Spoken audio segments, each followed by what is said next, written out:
Life rarely comes with a map. From the moment we wake, we are navigating moments of uncertainty, decisions that feel heavier than they should, and emotions that sometimes overwhelm us without warning. We compare ourselves silently, question our worth, and wonder if we are doing enough, being enough, or living the right way. Open When, a companion for life's twists and turns, meets you in these quiet, vulnerable spaces. It does not promise to solve every problem or provide the perfect answer, but it offers something far more intimate, understanding perspective, and the gentle reminder that you are not alone. The book unfolds like a series of envelopes, each intended for a specific emotional moment, the times when life feels too loud, too quiet, or too heavy to carry alone. Imagine opening one at the precise moment you feel unworthy, anxious, or heartbroken, and finding a message written for you, a hand reaching across the page, a quiet friend whispering, "I see you. You are not failing. You are human." This is the power of the book. It transforms universal struggles into shared experience, showing readers that their most private, complicated feelings are valid, recognizable, and worthy of attention.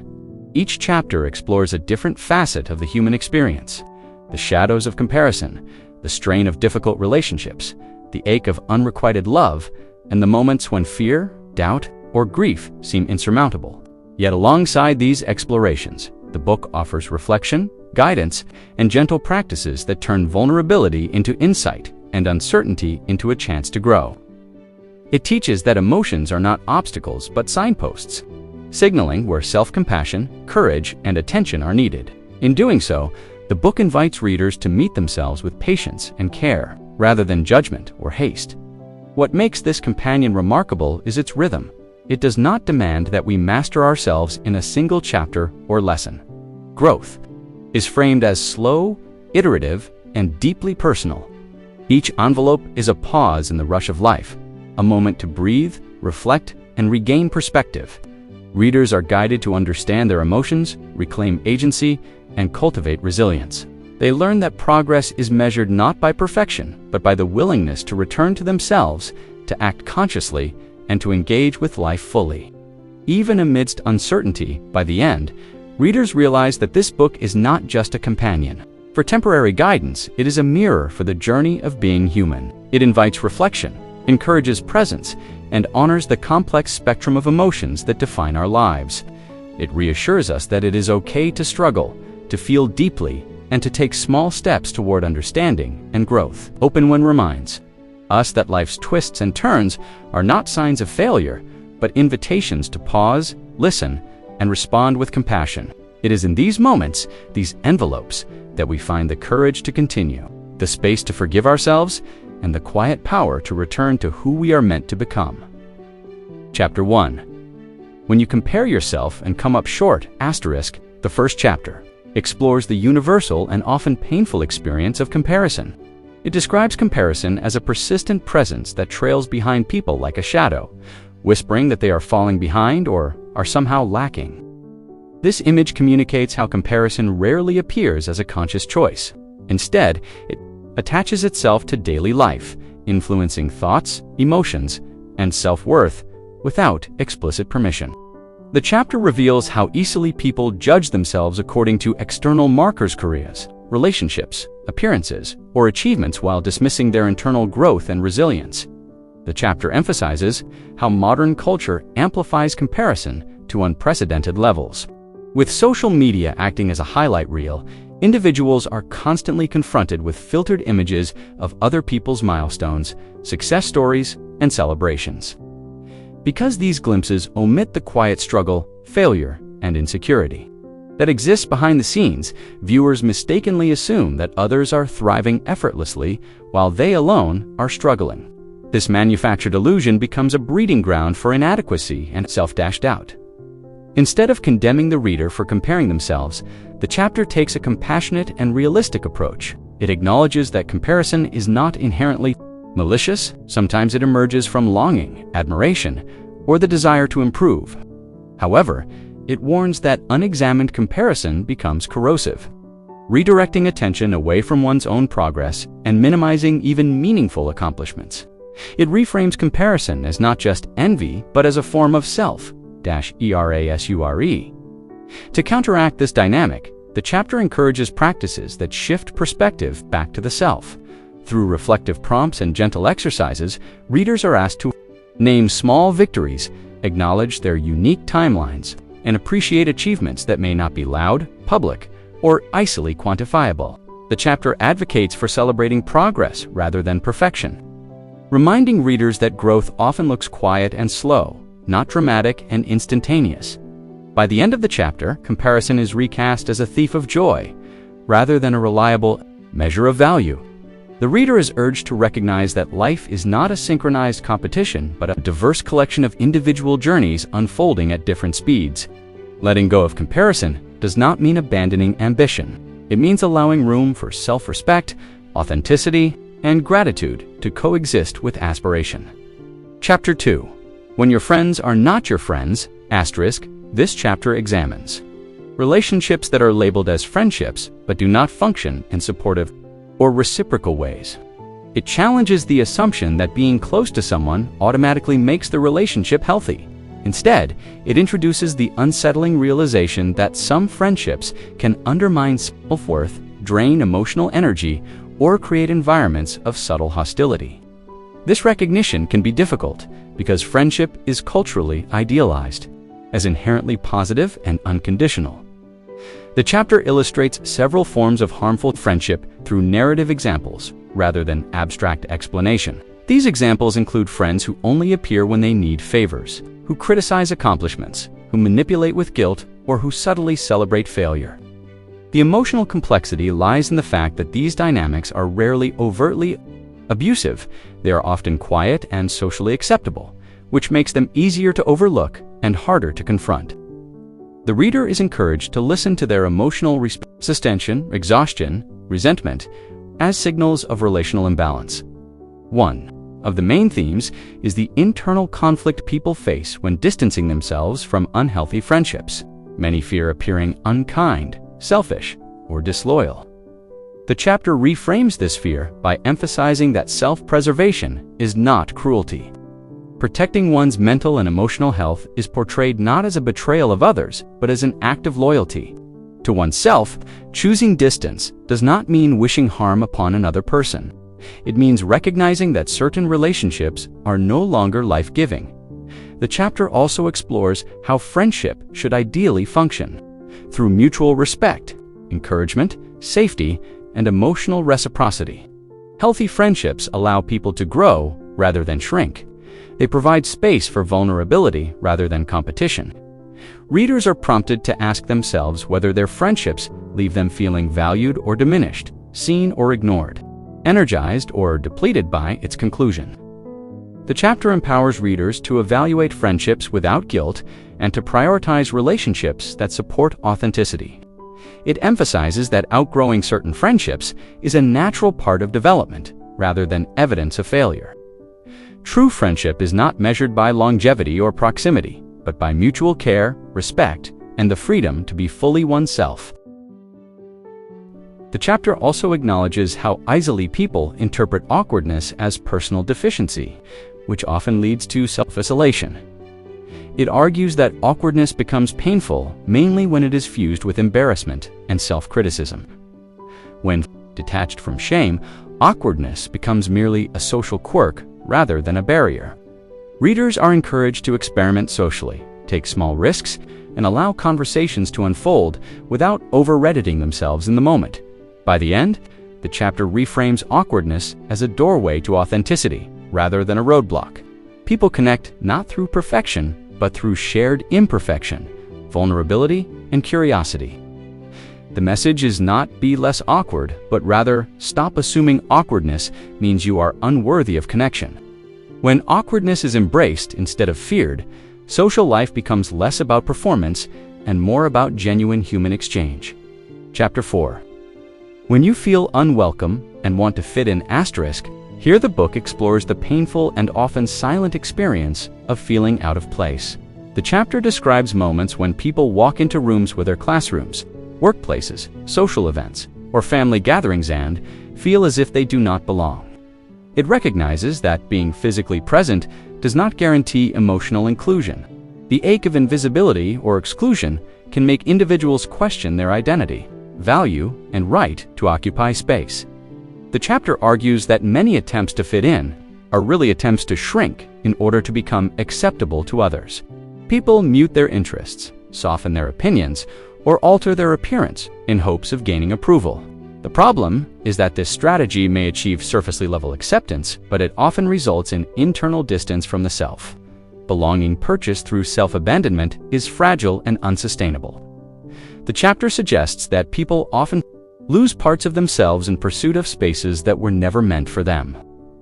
Through stories and fiction, the book introduces the distinction between fitting in and belonging. Fitting in is conditional, requiring conformity and constant monitoring of one's behavior. Belonging, by contrast, is unconditional acceptance that leaves room for individuality, complexity, and honesty. This distinction becomes central to the chapter's emotional message. One cannot belong in a space where they must disguise who they are to remain welcome. The chapter encourages readers to question whether the spaces they are trying to enter are aligned with their values, needs, and identities.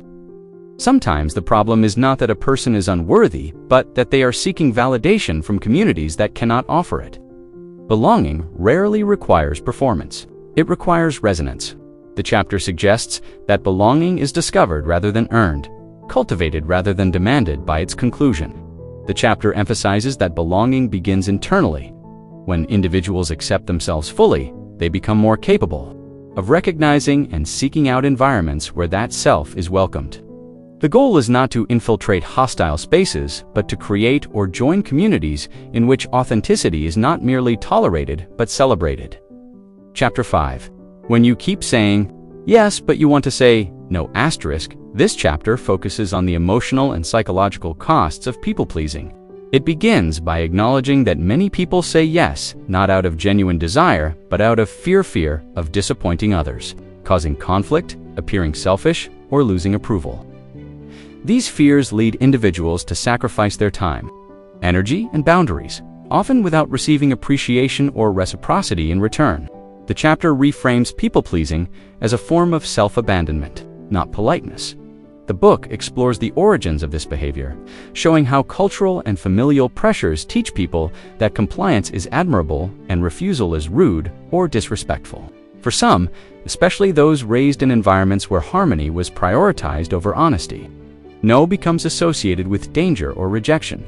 The result is a pattern of chronic overcommitment that eventually leads to exhaustion, resentment, and emotional disconnection from one's own needs. The chapter encourages readers to listen to their internal reactions tension in the body, reluctance, hesitation, or frustration, which often signal that a yes is not authentic. It introduces the idea that boundaries are not walls designed to push others away, but fences that protect one's mental, emotional, and physical resources. Boundaries clarify what someone can offer willingly and sustainably, rather than under pressure or fear. Through reflective exercises, the chapter provides language for saying no without guilt or hostility. It emphasizes that refusal does not need to be dramatic or defensive. It can be firm, respectful, and honest. The chapter reinforces that protecting one's time and energy is not selfish, but necessary for well-being. When individuals chronically overextend themselves, they not only exhaust themselves, but inadvertently make their yes meaningless, because it no longer reflects genuine choice. By the end of the chapter, saying no is reimagined as an act of self-respect and emotional maturity. When people learn to decline requests that drain them, they create space for commitments that align with their values, relationships that nourish them, and activities that support their growth. The chapter concludes that a healthy yes can only exist when there is room for a healthy no. Chapter 6. When you're dealing with passive-aggressive people, this chapter serves as a guide for navigating interactions with individuals who express their anger, disappointment, or resentment. Indirectly, rather than openly, the author describes passive-aggressive behavior as a form of emotional ambush. The hostility is present, but the delivery is obscured beneath politeness, sarcasm, or strategic incompetence. This lack of directness makes it difficult for others to respond because the conflict is intentionally concealed. As a result, readers are encouraged to recognize passive aggression, not merely as rudeness, but as a communication style rooted in discomfort with vulnerability. The chapter gives examples of how passive aggression often manifests in everyday situations: a coworker who sighs loudly while insisting they are fine, a family member who agrees to a request but performs it poorly on purpose, or a friend who uses humor as a vehicle for criticism. These scenarios show that passive-aggressive behavior is rarely about the surface issue. It is a proxy for unspoken expectations or grievances. The chapter helps readers identify the emotional messages buried beneath the indirect behavior, making it easier to respond appropriately instead of responding with equal frustration or hostility. The author encourages readers to maintain clarity and composure. Because passive-aggressive individuals often avoid direct confrontation, clarity can be disarming. Asking calm, specific questions and naming the behavior without accusation helps to bring the conflict into the open. This approach prevents the reader from absorbing the emotional burden of unresolved tension and discourages escalation into a silent feud. The chapter emphasizes boundary setting as a critical skill when dealing with passive aggression. Without boundaries, passive-aggressive dynamics can become cycles where both sides feel unheard and mistreated. By defining what behaviors are acceptable and what consequences follow breaches, readers protect their peace without resorting to retaliation. The book stresses that boundaries are not tools for punishment but instruments for relational clarity. Ultimately, the chapter teaches that passive aggression is less a reflection of the reader's worth than of the other person's discomfort. With direct emotional expression, understanding this distinction frees readers from internalizing the negativity. The goal is not to fix passive-aggressive people, but to engage them in ways that preserve dignity, truth, and emotional safety. Chapter 7. When Your Parents Got It Wrong, this chapter approaches family wounds with tenderness rather than accusation. The author acknowledges that parents wield immense influence over how their children learn to love, trust, and understand themselves. Yet parents are also human, shaped by their own histories, wounds, and limitations. The chapter invites readers to confront uncomfortable truths about the mistakes their parents made, whether those mistakes were rooted in neglect, miscommunication, unrealistic expectations, or emotional unavailability. The narrative uses stories to illustrate how parental missteps often ripple forward. A child who grows up with constant criticism may struggle with perfectionism or self-doubt as an adult. A child raised in chaos may crave control. A child who is never allowed to express anger may become conflict avoidant. These patterns are not presented as doom, but as understandable outcomes of early environments. Recognizing these patterns is portrayed as the first step toward emotional agency. One of the central themes of the chapter is that compassion and accountability can coexist. Acknowledging parental shortcomings does not require erasing the ways they also loved and tried, nor does compassion require excusing harm. The author encourages readers to hold a balanced view. Parents can be both formative and flawed, and wrong. This balanced view helps readers move away from black and white judgments that either idealize or demonize their parents. The chapter also explores the process of rewriting internal narratives. Many people carry beliefs formed in childhood long into adulthood, beliefs about worthiness, success, identity, or emotional expression. The book invites readers to examine which of these beliefs reflect truth and which simply reflect upbringing. By doing so, readers begin separating who they are from who they were taught to be. This separation creates space for self-chosen identities rather than inherited ones by its conclusion. The chapter reframes healing, not as erasing the past, but as understanding it. Readers are encouraged to set boundaries when needed, grieve unmet needs, and cultivate empathy for both themselves and their parents. The message is that acknowledging parental mistakes is not betrayal, it is liberation. It allows readers to step into adulthood with clarity, compassion, and autonomy. Chapter 8. When You Get It Wrong, as a Parent where the previous chapter looked at the impact of parental mistakes from the child's perspective, this chapter turns to the parent side of the equation. It recognizes that parenting is profoundly complex, driven by love, but constantly shadowed by uncertainty and self-doubt. Many parents carry private guilt over moments of impatience, oversight, or Misjudgment moments they fear may leave lasting marks on their children. The book reassures parents that imperfection is inevitable and that acknowledging mistakes is a sign of strength rather than failure. The chapter shares stories of parents who missed school events due to work, who overreacted during moments of stress, or who placed unrealistic expectations on their children out of fear rather than malice. These examples humanize parenting by showing how difficult it is to balance protection with autonomy, guidance with freedom, and discipline with compassion. The book does not romanticize parenting. It recognizes it as a continuous negotiation. Between love and uncertainty, a critical part of the chapter focuses on repair, the process of addressing harm after it occurs. Instead of teaching parents to strive for perfection, the author emphasizes the importance of apologizing, explaining, and reconnecting. Repair teaches children resilience, emotional vocabulary, and the understanding that relationships can survive mistakes. It models accountability in a way that perfection never could. The chapter suggests that apologies do not diminish authority. They strengthen trust. The book also challenges the belief that parents must have all the answers. It acknowledges that societal expectations often place impossible burdens on parents, particularly on mothers. Perfection is portrayed as not only unattainable, but harmful, because it discourages openness, flexibility, and compassion. When parents expect themselves to be flawless, they often become rigid, anxious, or disconnected. In the end, the chapter reframes parenting as a relational journey rather than a performance. Love, honesty, and consistent effort matter far more than flawless execution. The chapter encourages parents to view mistakes not as proof of inadequacy, but as opportunities to teach, to grow alongside their children, and to build relationships grounded in authenticity rather than fear. Chapter 9, When They Don't Love You Back, * this chapter enters the realm of unrequited love, a form of heartbreak that lingers quietly and deeply.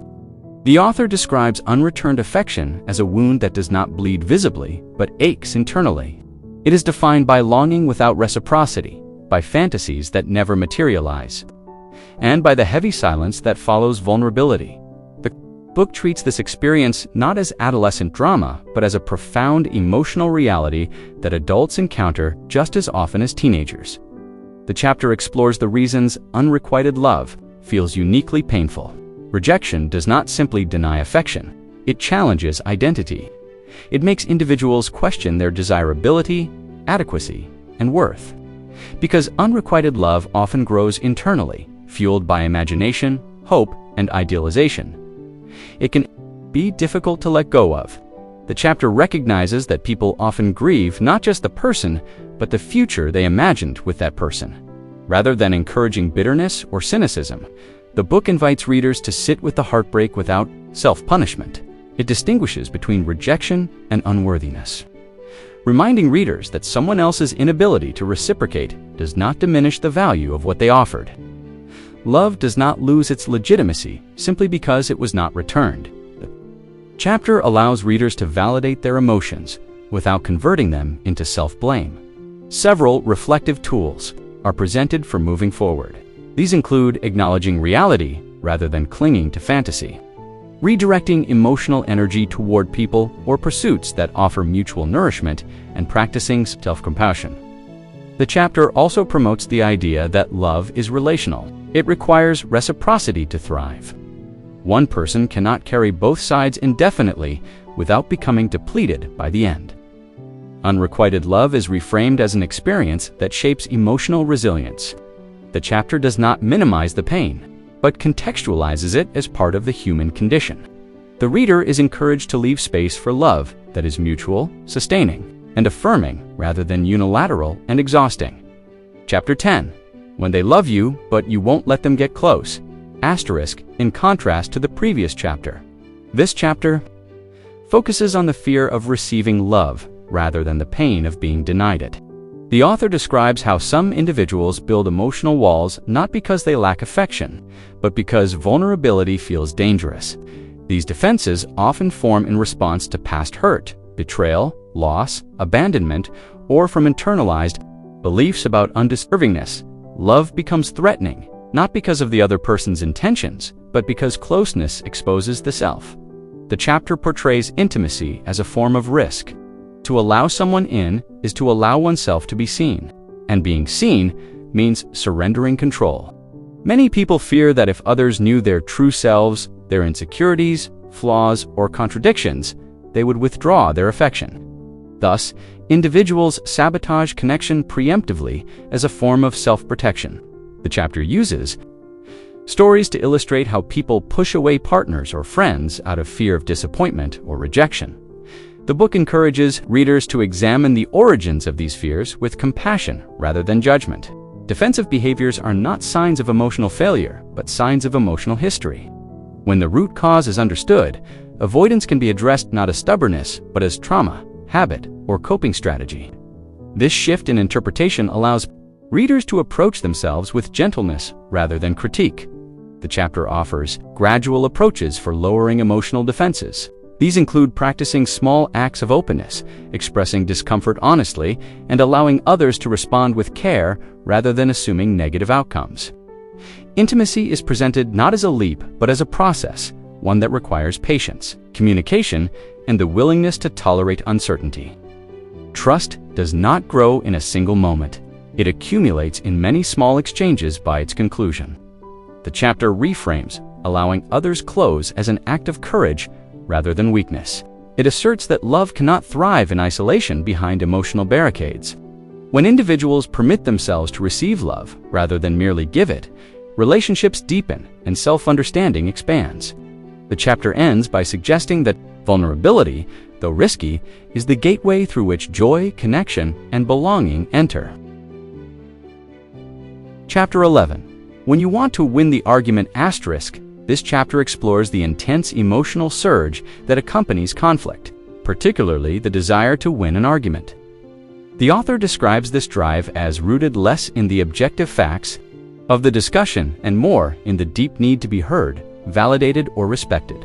Arguments become symbolic battlegrounds where ego, pride, and insecurity collide, often leaving relationships frayed, even when the issue itself is minor. The narrative emphasizes that understanding the underlying emotional currents is more important than winning the point.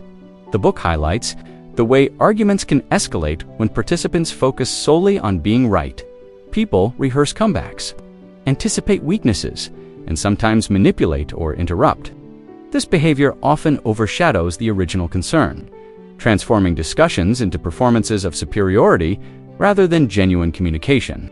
By making the reader aware of these patterns, the chapter encourages a pause between emotion and action, creating space for reflection before responding. Rather than prescribing a formula to win or dominate, the chapter reframes conflict as an opportunity for insight and growth. It suggests that arguments reveal not only interpersonal differences, but also personal triggers, insecurities, and unmet needs. By attending to these signals, the reader can learn to navigate disagreements with awareness, empathy, and composure. Understanding one's own motivations becomes a tool for managing emotional reactivity. Practical strategies are provided to shift the approach from confrontation to collaboration. These include active listening, reframing the issue, clarifying intentions, and prioritizing relationship preservation over ego validation.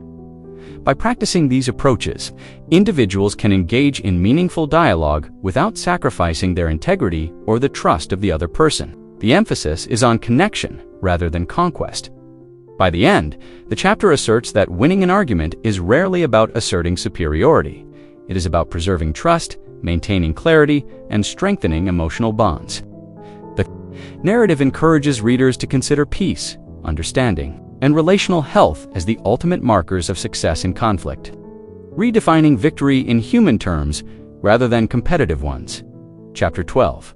When it's hard to ask for help, asterisk this chapter addresses the quiet but profound struggle of admitting vulnerability and asking for support.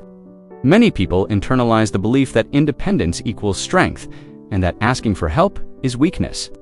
The author highlights how such beliefs can create isolation, anxiety, and emotional exhaustion by framing help-seeking as an act of courage rather than inadequacy.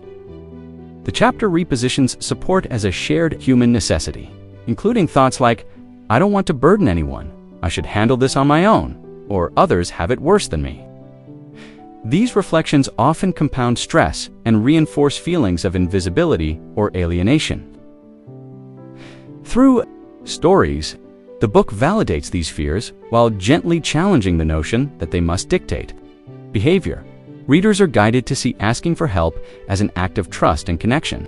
By allowing others into their challenges, individuals deepen relationships and reduce emotional load. The chapter emphasizes that help is a mutual human experience. Everyone benefits when support flows freely rather than being hoarded. This framing removes stigma and encourages collaborative resilience. The chapter provides practical advice for requesting assistance with clarity and self-respect.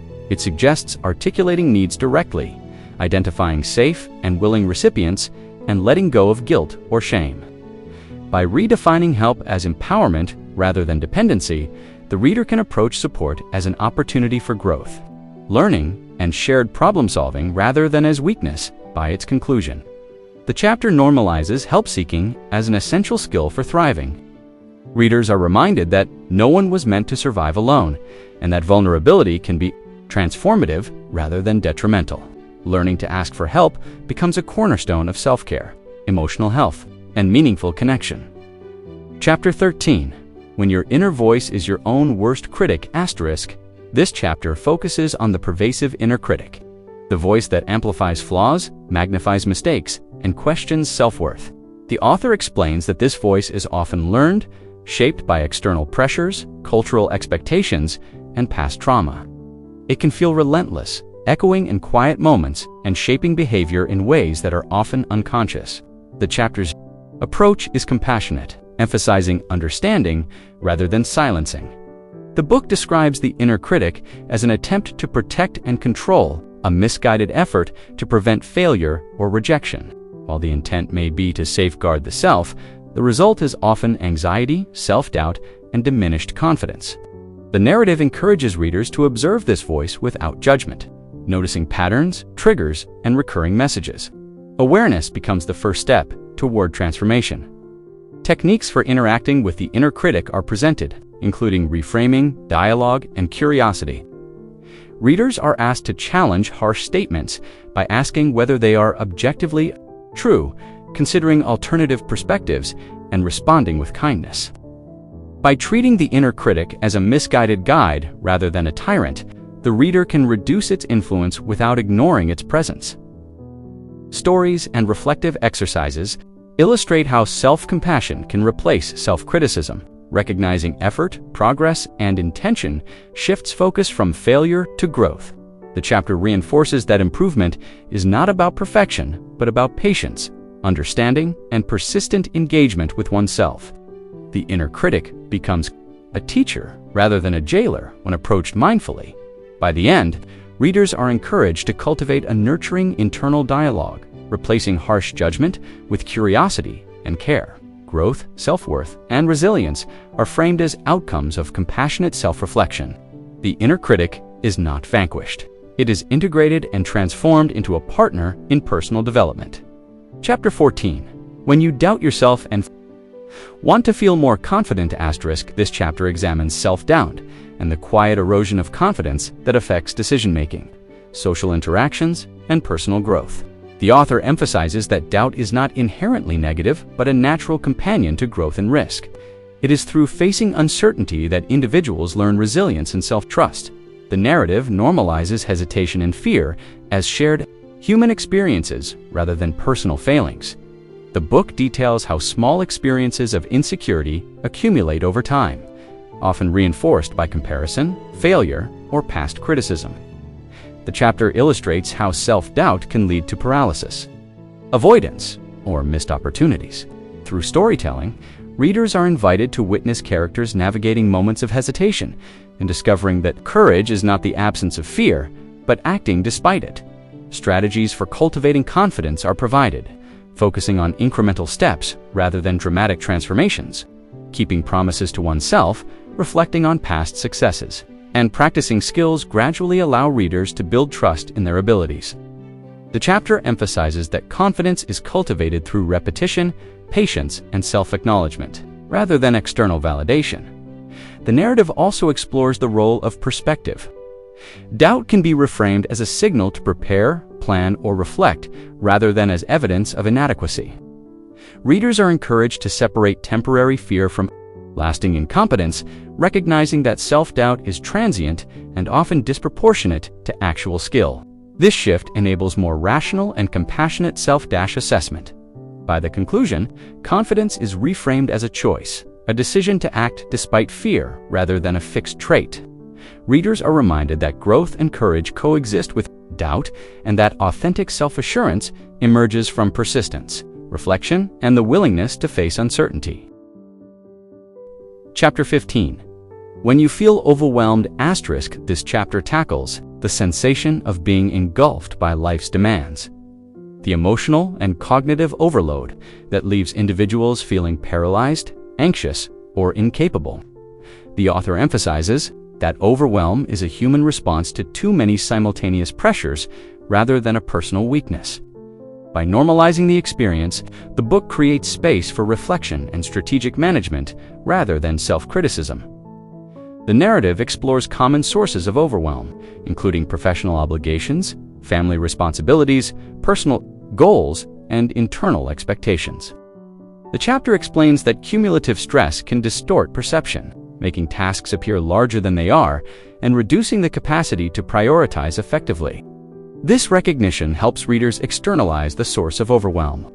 Instead of internalizing it as failure, practical strategies are presented for regaining focus and calm. Breaking tasks into smaller, manageable steps, pausing for deep breaths, and establishing boundaries are emphasized as tools for regaining agency. The chapter also encourages acceptance, recognizing limits without shame, and understanding that not every task requires immediate completion or perfection. The book illustrates how rest, reflection, and deliberate slowing are crucial interventions. Overwhelm is often exacerbated by constant activity and the fear of doing nothing. By emphasizing pause as a productive act, readers are taught to honor their needs, replenish energy, and make space for clarity and creativity. By the end, overwhelm is reframed as a signal to reset, not as a marker of inadequacy. The chapter encourages mindful attention, structured action, and self-compassion as antidotes.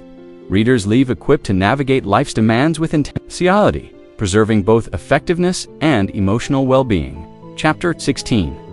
When you hate who you've become, this chapter addresses moments of self-alienation, when individuals feel disconnected from their own identity or regret patterns of behavior that have emerged over time.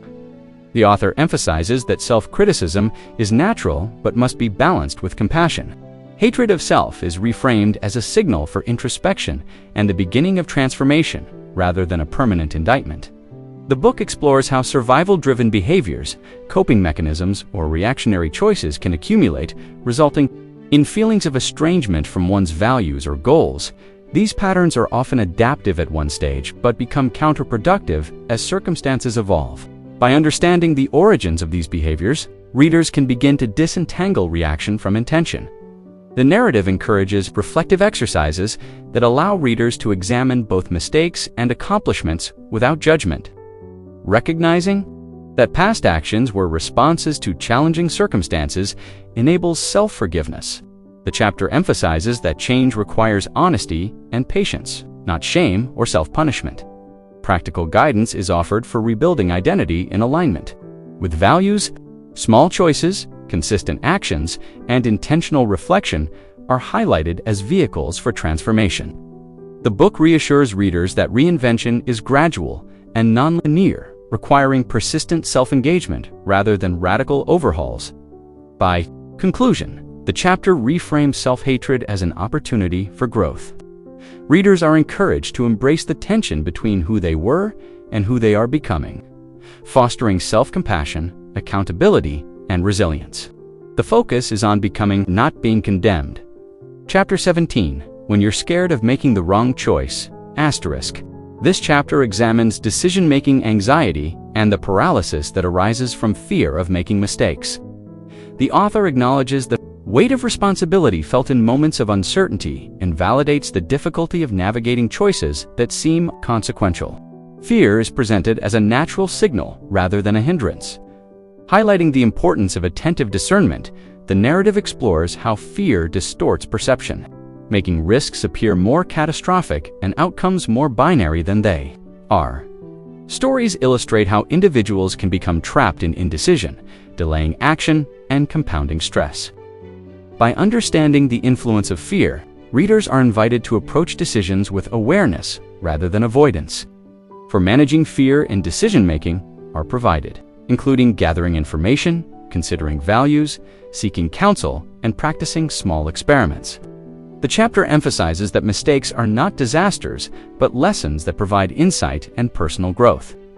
Readers are encouraged to distinguish between permanent consequences and reversible missteps. The book also reframes choice as an ongoing process rather than a singular event. Decisions unfold over time, and course corrections are possible. This perspective reduces pressure and fosters flexibility, helping readers approach decisions with curiosity rather than dread. By the end, the chapter reframes courage as action in the presence of uncertainty. Fear remains, but it no longer dictates behavior. Readers are encouraged to trust intuition, embrace imperfection, and recognize that personal growth often depends on engagement rather than flawless execution. Chapter 18. When You're Short. On Willpower *, this chapter explores the challenges of motivation and persistence. The author emphasizes that willpower is not an infinite resource. Fatigue, stress, and emotional depletion all erode self-control.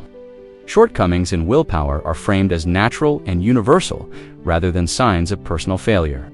The chapter encourages readers to adopt strategies that work with rather than against their natural energy cycles. The narrative illustrates how unrealistic expectations exacerbate feelings of failure.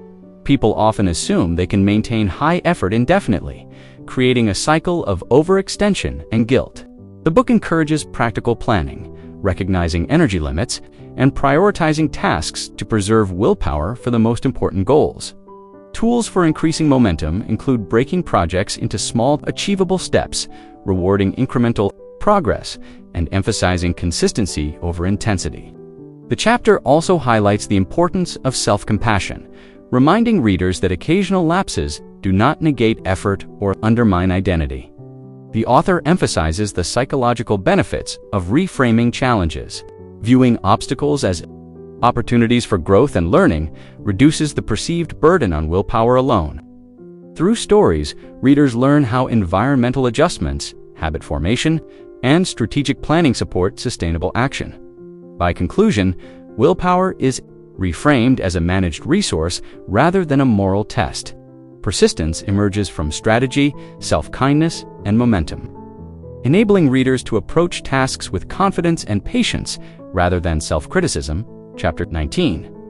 When You Must Perform Under Pressure *, this chapter addresses the high moments where performance anxiety and external expectations collide. The author portrays pressure as both a challenge and an opportunity, an environment where focus, resilience, and emotional regulation are tested. The chapter normalizes nervousness while providing strategies to harness it. Productively, the narrative describes scenarios like public speaking, interviews, athletic competitions, and personal milestones. In each case, anxiety can either undermine or enhance performance depending on one's mindset and preparation. Readers are encouraged to recognize physiological and mental cues, reframing adrenaline and tension as tools rather than threats.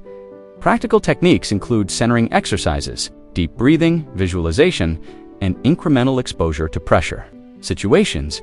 The book stresses presence over perfection, teaching readers to engage fully with the task rather than obsessing over possible failure or judgment. The chapter also addresses internal narratives, emphasizing that self-talk shapes outcomes. Encouraging, focused internal dialogue enhances concentration, while catastrophizing thoughts amplify stress. The narrative invites readers to practice constructive self-talk as part of preparation. By the end, performing under pressure is reframed as a measure of engagement rather than flawlessness. Success is defined by presence, clarity, and adaptability. reinforcing that preparation, mindset, and emotional awareness are more important than external validation. Chapter 20. When you're overthinking everything asterisk, this chapter delves into the mental spiral of overthinking, the relentless analysis, anticipation, and replaying of events that can trap individuals in indecision. The author validates the intensity of this experience, describing its emotional and cognitive toll. Overthinking is presented as a coping mechanism for uncertainty, not a personal flaw. The narrative explores how overthinking magnifies fears, inflates consequences, and reduces the ability to act decisively. Readers are guided to recognize when reflection becomes rumination, learning to distinguish between productive planning and unhelpful mental looping. Techniques for managing overthinking include mindfulness practices, grounding exercises, and focusing on actionable steps rather than hypotheticals. The chapter encourages accepting uncertainty as inherent to life and redirecting energy toward tasks within one's control. Stories illustrate the benefit of slowing down, observing thoughts without judgment, and detaching from automatic narratives. This approach allows readers to regain agency, reducing anxiety and increasing clarity in decision-making. By the conclusion, overthinking is reframed as a signal for reflection rather than a barrier. Readers learn to harness thought as a tool for insight, using awareness to guide action instead of being trapped in indecision. Chapter 21. When fear shows up asterisk. This chapter examines fear as a universal and unavoidable companion rather than an enemy to be defeated. The author personifies fear as a messenger, often disguised as caution, procrastination, or anxiety, whose underlying purpose is to protect. By acknowledging fear's presence, readers can begin to respond consciously rather than react reflexively, transforming fear from a barrier into a guide. The narrative explores how fear manifests in everyday life: hesitation before major decisions, avoidance of social vulnerability, or apprehension in pursuing long-held goals. Fear often exaggerates potential consequences, making challenges seem insurmountable. Through stories, the book encourages readers to recognize that fear is a signal, not a verdict. It points to what matters most and where growth is possible. Practical strategies for engaging with fear include grounding techniques, curiosity-driven inquiry, and breaking intimidating tasks into smaller, manageable steps. The chapter emphasizes that courage is not the absence of fear, but action despite it. By leaning into discomfort and examining fear's roots, individuals cultivate resilience and self-trust. The author stresses the importance of emotional literacy, understanding which fears are rational and which are amplified by past experiences or anxiety patterns. Recognizing these distinctions helps readers navigate fear without letting it dictate behavior. Fear becomes a cue for preparation and reflection rather than a stop sign. By the conclusion, fear is reframed as a teacher rather than a tyrant. Readers are invited to embrace it with compassion, allowing it to inform decisions without controlling them. This mindset fosters courage, creativity, and confidence, enabling individuals to face challenges with clarity and agency. Chapter 22. When grief overwhelms you, asterisk. Grief is presented in this chapter as a weighty, unpredictable, and deeply personal process. The author emphasizes that grief is not something to be fixed or rushed. It is a human response to loss, whether of loved ones, opportunities, identities, or expectations. Readers are reassured that experiencing grief does not signify weakness, and that the intensity of emotion is valid and necessary for healing. The narrative explores the isolating nature of grief, noting that it often unfolds differently than external observers expect. People may feel disconnected, numb, or consumed by sorrow. Stories highlight how grief can alter routines, priorities, and perspectives, and how it can persist in waves rather than a linear progression. The book emphasizes patience with oneself during these times. Strategies for navigating grief include allowing oneself to cry, journaling emotions, seeking supportive relationships, and engaging in grounding exercises. The chapter stresses that external pressure to move on can be harmful, and that processing grief on one's own timeline is essential. Rituals, memory keeping, and mindful reflection are presented as tools for honoring loss while continuing to live.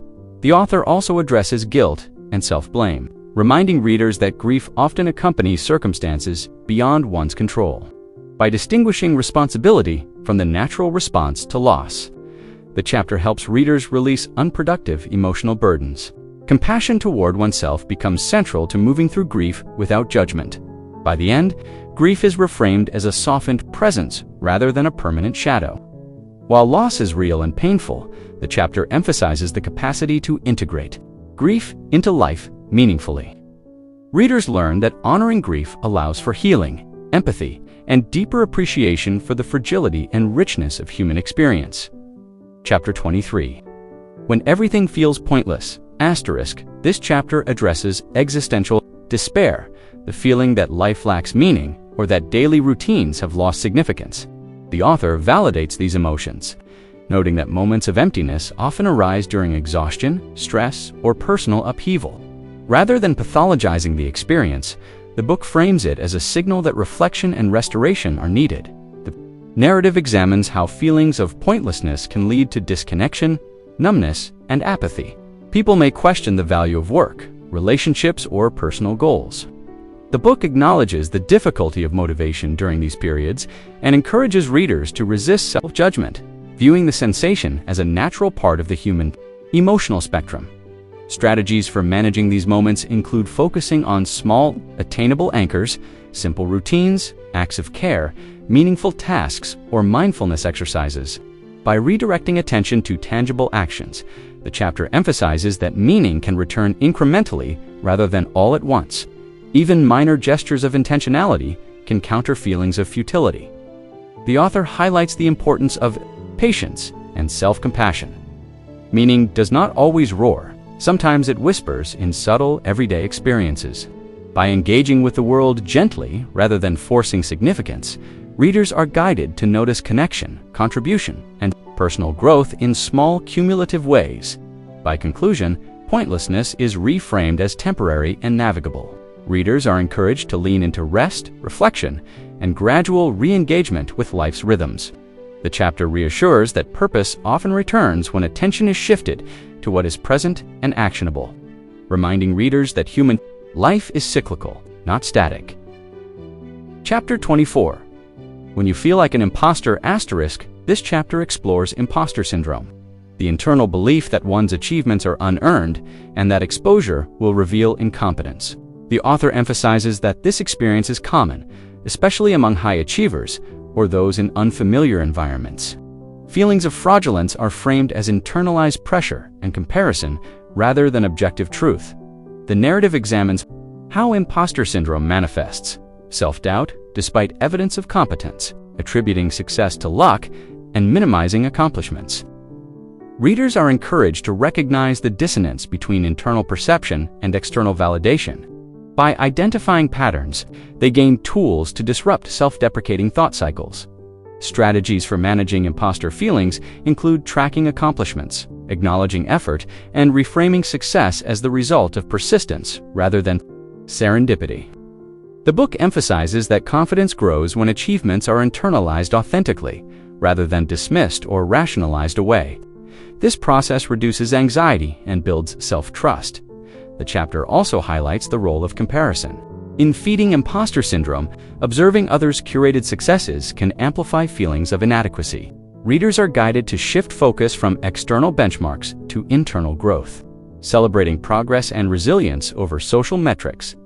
By the end, imposter syndrome is reframed as evidence of ambition and conscientiousness rather than incompetence. The chapter encourages readers to honor their achievements, accept their deservingness, and recognize that doubt does not negate belonging. Authentic confidence emerges from self-awareness, reflection, and acknowledgement of effort. Chapter 25. When you have done something you regret, this chapter examines the emotional weight of regret, the recurring reflection on past actions that cannot be undone. The author validates the pain of regret while encouraging readers to approach it as a teacher rather than a tormentor. The focus is on understanding mistakes and taking responsibility without descending into shame. The narrative explores how regret manifests, replaying moments, imagining alternative outcomes, or ruminating on perceived failures. Readers are encouraged to examine the motivations behind decisions, recognizing fear, ignorance, or circumstance rather than moral deficiency as often at play. Understanding these contexts allows self-compassion to coexist with accountability strategies. For addressing regret, include reflection, making amends when possible, and distinguishing guilt from shame. Guilt is framed as constructive, motivating repair or growth, while shame is destructive, reinforcing self-condemnation. The chapter encourages transforming regret into a catalyst for positive change rather than a source of paralysis. The book also emphasizes learning from patterns to prevent repeated mistakes by recognizing triggers, underlying beliefs, and habits that contributed to regrettable actions. Readers can make informed, conscious choices in the present. Regret becomes a roadmap for future wisdom rather than a punishment for the past. By the conclusion, regret is reframed as an opportunity for growth, reflection, and repair. Readers are invited to integrate lessons from the past while embracing the freedom to act differently in the future. This chapter underscores that mistakes are inevitable but not defining. Chapter 26. When anger erupts too often. This chapter explores the experience of chronic anger, emphasizing that it is often a signal of unmet needs, hidden pain, or accumulated stress. The author stresses that anger is a natural human emotion and not inherently destructive. It becomes harmful only when unmanaged or misdirected. Recognizing its function is key to transforming it into constructive insight. The narrative examines triggers for frequent anger, including exhaustion, frustration, injustice, and internalized hurt. Readers are encouraged to reflect on patterns of response, noticing whether anger serves as communication, defense, or suppression of deeper feelings. Understanding these dynamics is presented as a prerequisite for meaningful change. Strategies for managing anger include pausing before reacting, identifying the underlying need or emotion, and choosing thoughtful responses over impulsive ones. The chapter emphasizes that expressing anger is healthy when it is intentional, proportionate, and respectful, rather than explosive or retaliatory. The book also highlights the role of self-awareness in preventing destructive cycles. By observing physiological cues and emotional escalation, readers can intervene early. Practicing regulation techniques such as deep breathing, reframing, or temporary withdrawal. Anger becomes a tool for insight rather than a weapon. Final conclusion. And so we arrive at the last envelope, though life itself never truly ends its lessons. The pages you have opened, the letters you have read, the reflections you have carried with you. They are not instructions, not solutions, but companions. Life does not offer a map, and no amount of guidance can remove the twists, the turns, the sharp edges, or the quiet shadows that fall along the path. What it does offer is choice. The choice to pause, to breathe, to witness your own story without judgment, and to meet yourself with curiosity, tenderness, and patience. Every chapter you have opened has whispered the same truth. Being human is not about arriving at perfection, but about returning to yourself again and again in courage, in reflection, and in grace. This book reminds us that growth is never linear. It is a river that swells and recedes, that tumbles over rocks and smooths over sand in equal measure. It is in the pauses, the still moments between decisions, the gentle acknowledgement of fear, shame, or grief, that transformation quietly unfolds. Each time you face your own doubts, your own regrets, your own anger or sorrow, you are doing the work of becoming. You are learning that resilience is not a forceful achievement, but a quiet, persistent unfolding, a willingness to stay present with life, to honor your feelings, and to trust that clarity and courage arise from attentiveness, not perfection. Book's true lesson lies in the power of compassion for yourself, for others, for the messy, cyclical, imperfect nature of existence. To forgive yourself for mistakes, to release the weight of comparison, to allow vulnerability even when it feels dangerous. These are not small acts. They are revolutionary. They are the way we reclaim agency over our own lives, the way we choose authenticity over pretense, and the way we cultivate spaces of belonging, love, and trust in a world that often demands. Compassion is the bridge between the self we were, the self we are, and the self we are becoming. Courage, too, emerges as a constant companion, inseparable from vulnerability. Courage is not absence of fear. It is the deliberate act of leaning into it. It is the strength to ask for help when exhaustion threatens, to say no when boundaries must be honored, to open your heart even after it has been broken. Each act of bravery, each choice to engage with life honestly, plants seeds of resilience that quietly shape the person you are becoming. Life's uncertainties will continue, as they always do, but with awareness, presence, and reflection, each challenge becomes an opportunity to grow, to connect, and to return to yourself with clarity and grace. And so, the final envelope closes, not as an ending, but as a beginning. You leave these pages not with all the answers no one could, but with a deeper understanding of yourself, and with permission to rest, to grieve, to forgive, to feel fully, and to begin. Again, you leave with the knowledge that life's twists will continue, that fear, doubt, and grief will visit, and that courage, compassion, and reflection will always be at your side if you choose them. The story does not end here. It continues in every breath, every choice, every quiet moment in which you return to yourself, again and again, in the unending journey of being human.